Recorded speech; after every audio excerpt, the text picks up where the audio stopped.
Hello guys, welcome back to another video. Um, and so today we're going to be covering Aquinas' fourth way on how to prove God, and this is taken from degree or gradation, right? Varying degrees. And I would recommend you comment or whatever. Let me know what you think. I appreciate some of my viewers like Inksword or Glacius Tria, W viewers, W supporters. So shout out to them. But yeah, let's get into the video. Okay, so I'm just gonna start off by reading Aquinas' formulation in the Summa Theologiae. So here it is. The fourth way is taken from the gradation to be found in things. Among beings there are some more and some less good, true, noble, and the like. But more and less are predicated of different things, according as they resemble in their different ways something which is the maximum. As a thing is said to be hotter, according as it more nearly resembles that which is hottest. So that there is something which is truest, something best, something noblest, and consequently something which is uttermost being. For those things that are greatest in truth are greatest in being, as it is written in Metaphysics Book 2. Now the maximum in any genus is the cause of all in that genus, as fire, which is maximum heat, is the cause of all hot things. Therefore, there must also be something which is to all beings the cause of their being, goodness, and every other perfection, and this we call God. Okay, so Aquinas really starts off with an observation that there's among beings there are some more good, some less good, true, noble, and the like, but these things are only predicated because there is a maximum, right? So in order for you to have this more or less terms, there has to be a maximum in which, for example, when you say that X is harder than Y, you're really just saying that X resembles the hottest thing more than Y. And then Aquinas makes the inference that therefore there must be something that is uttermost being, but we will elaborate on that even more. And even more reading, right? Here's Gadegar Lagrange. This is commentary on it in God, His existence, and His nature. Page 386 to 387. Now, Gadegar Lagrange, OP or Ordo Predicatorum, which just means Order of Dominican Preachers, is another famous Thomist, really good commentator, just like Cajetan before him, right? But here it is. The special feature of this proof is the perfection of the first cause. It runs as follows. The beings in this world form a hierarchy. Some of them are more perfect than others, in passing through the various degrees of the vegetative and sensitive life, from the stone up to man. All beings have their perfection or goodness, but the word good denotes merely a similitude or analogy in such phrases as a good stone, a good fruit, a good house, a good master, a thoroughly good man. In like manner, unity is of various degrees, and the unity of the soul excels that of the body. Thus, also there is a greater degree of truth in principles than in conclusions, and in necessary propositions than in those that are contingent. Now, we speak of different things as more or less perfect, according to the varying degrees in which they approach that which is most perfect, and the cause of the others. In fact, as St. Thomas points out, whatever belongs to a thing by its very nature, and has not been caused in it, cannot belong to it in an imperfect manner. And fun fact outside of this reading, we can mention also Scotus. Now, Scotus obviously will not agree with Thomas Aquinas on everything. We can actually see this when he in the commentary of the Summa Theologiae from Cajetan, where Cajetan clearly clashes with Scotus on a lot of points, right? So Scotus does not agree on everything with Thomas Aquinas, but some of his metaphysical theorems, like theorem 3.5, if I remember, what is uncaused necessarily exists from itself, or is necessary. I believe that's I think I remember that's if I remember that's what it is, but yeah, it cannot belong to it in an imperfect manner, since if it exists from itself, then it's not contingent or dependent on anything else. So there's really no dependency there. And so, going back, a being which has but imperfect goodness does not possess this quality of and by itself. For if the goodness were not caused in it, it would demand such limitation by and of itself, and at the same time it would not demand such limitation by and of itself, since it is not limited in the same manner. In other words, every imperfect being is caused because it is composite, mixed, and the perfection which it contains is mingled with imperfection. So really here, famous scholastic principle, anything that is composite has a cause, because composition necessitates a composer, which is a type of dependency, right? And here, if you have an imperfection, it's always going to be mingled up with a perfection here. Now, as St. Thomas says, things which are in themselves different cannot unite unless something causes them to unite. Thus, existence, perfection, and beauty are limited in different ways in plants, in animals, and in man. Of themselves, they do not imply this or that particular limitation, and in their formal concept, they do not even imply any limitation. Therefore, in all these imperfect beings, existence, perfection, and beauty are the effects of a supreme cause, which must be absolutely perfect, because composition is a type of imperfection, by the way, as we have said. Why? Because it requires a cause, and it's free from all imperfection and absolutely simple. True, because it has no composition. Moreover, this cause must be a self-subsisting being, unlimited, infinitely perfect, that is, goodness, truth, and beauty itself. Hence, it follows that the supreme being is absolutely transcendental, really and essentially distinct from the world, which is always composite and imperfect. This proof clearly differs from that of Saint Anselm, since it does not start from the notion of the supremely perfect being, but from the actual existence of various degrees of perfection in things. Thus it ascends by way of causality to the absolutely perfect being, because no imperfect being can have its raison d'etre in itself. It is by this reason that St. Thomas establishes the existence of intelligence, of truth, of goodness, and of natural law. By the way, St. Anselm is just a philosopher in his, I think it's called the Proslogium, who tried to prove God's existence from self-evidence, basically saying that God's existence is self-evident because God is the greatest thing that is conceivable, and you would have to conceive God as actually existing, because a being that exists is greater than a being that doesn't exist. But you know what's funny is that Cardinal Cajetan refutes this notion in the Summa Theologiae, in his commentary of it, commentary of the Summa Theologiae. And it's funny because there was a section, and it said silencing Anselmian critiques, right? And then he says, oh, these Anselmians they posit annoying rejoinders, and then he distinguishes between exercise act and signified act. And so really Cajetan refutes St. Anselm by saying, even if you were to conceive a perfect being actually existing, it would still only really exist in signified act, that is, in the mind. And it doesn't follow that this being actually exists in exercise act, that is, really in reality, right? It only merely follows that this being exists in signified act, that is when you conceive of it, right? And we'll get more into that later, but that is not the topic of this video. And so, from Friar Gedegard Lagrange, we understand that we observe varying degrees of good, beauty, truth, etc., and being, blah blah blah, and things, but these gradations obviously imply or presuppose a standard. So when we are where we are measuring things relative to a standard of perfection, and this perfection is the cause of others. And he also lays out the point that whatever has a perfection in a limited way or partially cannot be the source of that perfection, since a cause limits its effect. Now, if it had it by nature, that it was uncaused, then obviously it would be complete and perfect.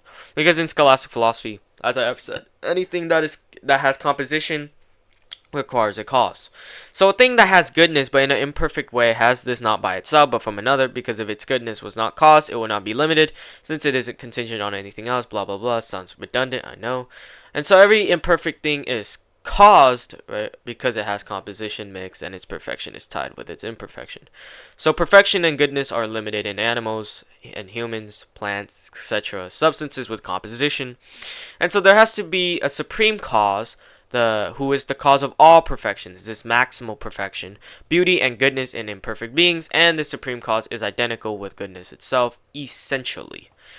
Now, Thomas de Vio Cajetan, famous cardinal, by the way, I recommend you read his commentary on the Summa Theologiae and on De Ente. It's really good, but it's pretty advanced, so I would say, like, have some background into the Summa Theologiae before you read Kehedin, because Kehedin is very, very brief and advanced.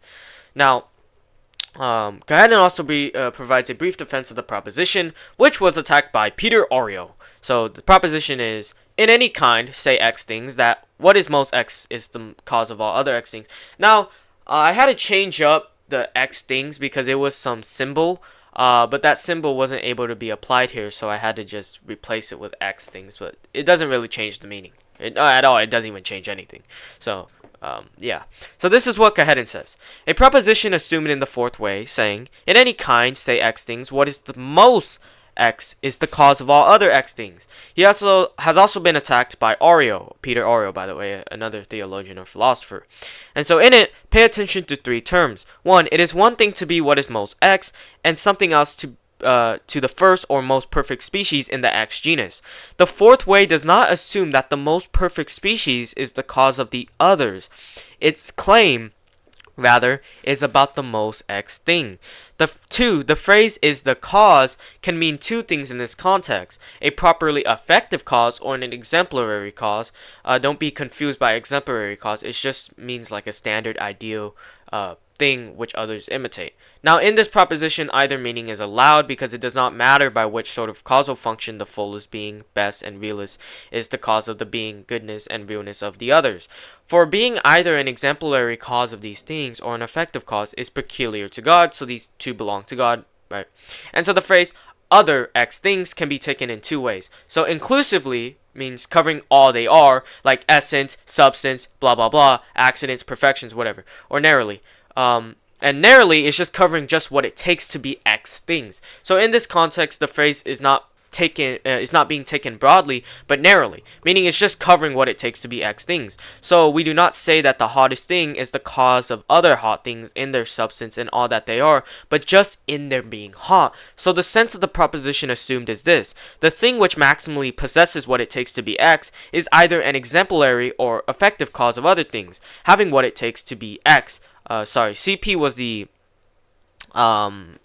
thing I was replacing. I forgot to replace it here, but yes, having what it takes to be X, as distinct from their having anything else. So Peter Oreo's alleged counterexample, that white is the maximum shade of color, does not cause the other colors, is therefore worthless. White is not the most colored thing, and if it were, it would not have to cause the other colors in all their aspects, but only in having what it takes to be colors, and calling white the exemplary cause of other colors as colors would be unobjectionable in any case. After all, things more perfect in being X are naturally exemplary of Xness for those less perfect in being X, and all colors are such that the closer they come to white, the more light they have in them, and thus more perfection as colors. And so really quickly, do not be confused by the two terms here. So the term effective cause is just relating to efficient cause, as if you remember from Aristotle, it's just a thing that brings something into existence or being. And now the exemplary cause is probably a new term.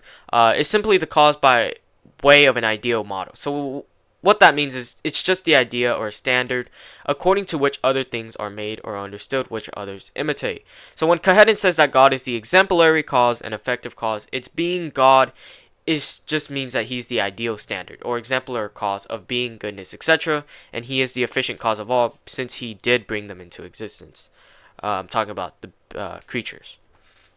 So what Kehedin, if you just skipped when I was reading, Kehedin is just basically saying here by rebutting Oreo is that it is one thing to be what is most X, and it is another thing to be the first or most perfect species in the X genus. Thus, as Kehedin puts it, the fourth way does not assume that the most perfect species is the cause of the others. His claim is rather about the most X thing, and that the phrase is the cause can mean two things: a properly effective cause or an exemplary cause. But in this proposition, the two and either meaning is allowed because it doesn't matter by which sort of causal function the fullest being and best and realest is the cause of being, goodness, and realness of being.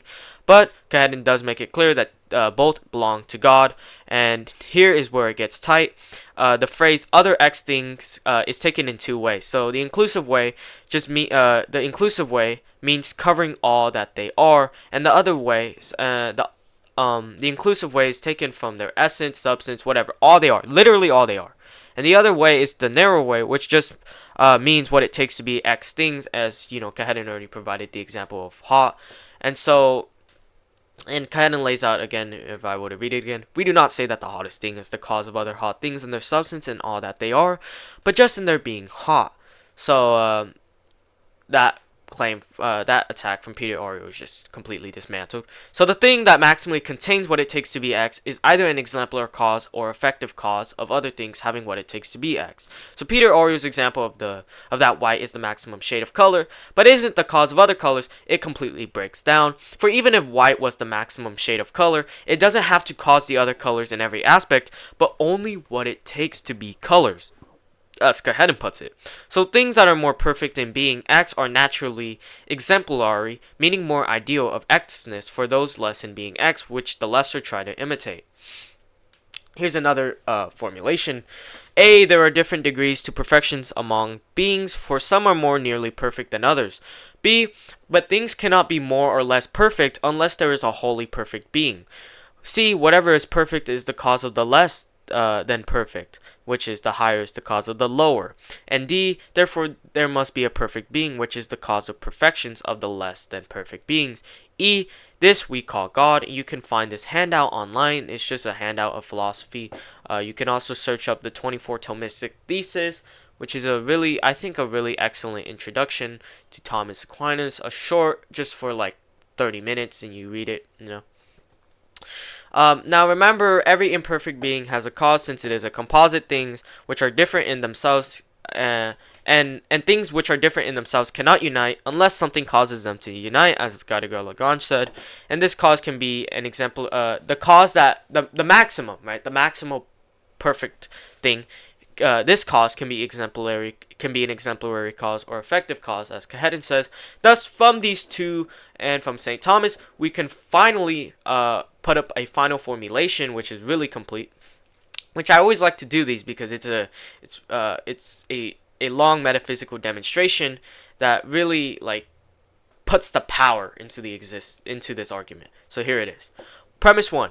We observe varying degrees of perfection, goodness, etc. being blah blah blah whatever. 2. We speak of things as more perfect or less perfect according to the varying degrees in which they approach that which is most perfect.